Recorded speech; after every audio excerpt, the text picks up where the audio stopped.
The stones of Father Nazario are among the most enigmatic findings of the historical archaeological world. These stones are petroglyphic documents, cuneiform writings belonging to the Taino Boricua chief Agwaibana, considered as his library. The language is totally unknown. However, these 800 stones are dated more than 600 years ago of their elaboration. Father Nazario claims this language is Chaldean Hebrew, that it is related to the tribes of Israel, such finding confirmed by science.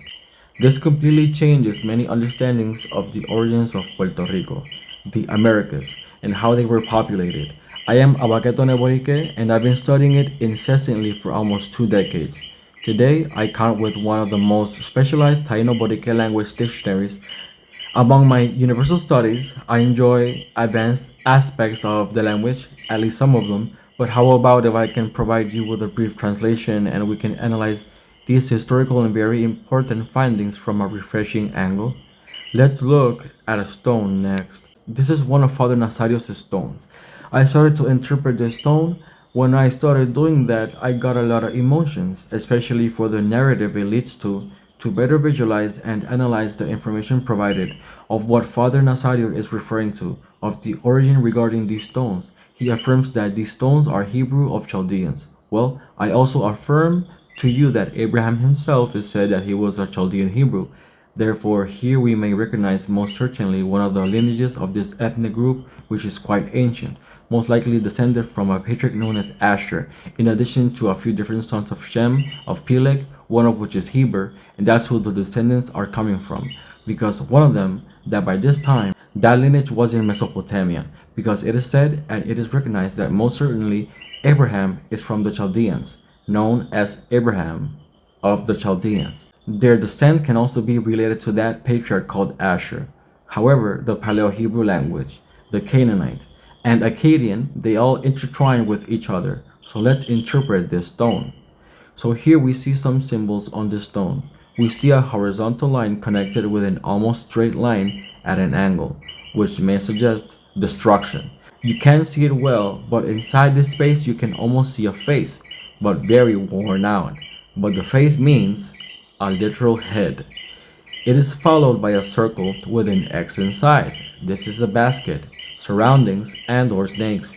These curved lines seem to be what the seed refers to. We see two in opposite directions, followed by an eye, which means to see. We see a circle with a line, again, which is to leave behind, or the sun on the horizon. We see another circle with an X, surrounding chaos. This suggests curves along with water, and the line seems to refer to what it leads to. The curve may refer to leading this way to that curve, which may refer to as much as water, but more so to the home in this case, the house.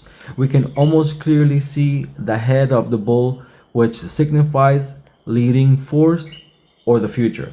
We continue with my first interpretation at first instance, and then we will add other parts of this video with some interpretations that are quite similar.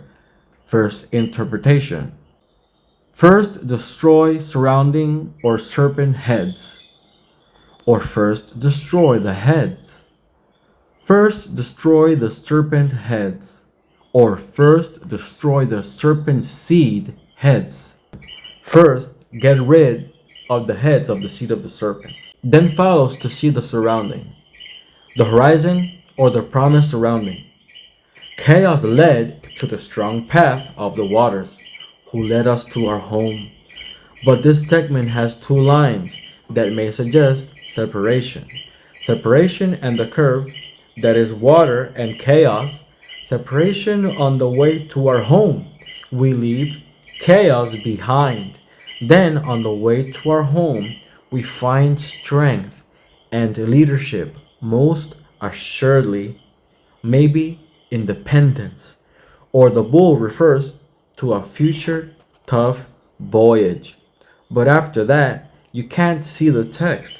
But moreover, we already gain an understanding of more or less what it may be referring to.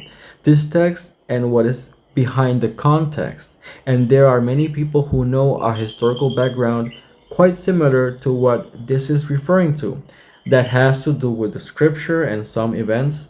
And why are they being told here in these stones? I hope you like this video, and soon I'll buzz you with more interpretations. They are quite similar, but the interpretation may change and may vary, but nevertheless, this is the interpretation at first instance that I can provide. Because the truth is that the symbols are not very well understood, but we already have a basic understanding. That the truth is that by observing these stones, yes, you can decipher the petroglyphs that are here in this stone carved in cuneiform. Enjoy this interpretation of how the language of the enigmatic indigenous Boricua Agüeybana stones should have perhaps sounded like as of the vocabulary. Resh, Shin, Tet, Nun, Ayin, Kuof, Tet, Chet, Mem, Dalet, Bet, Aleph.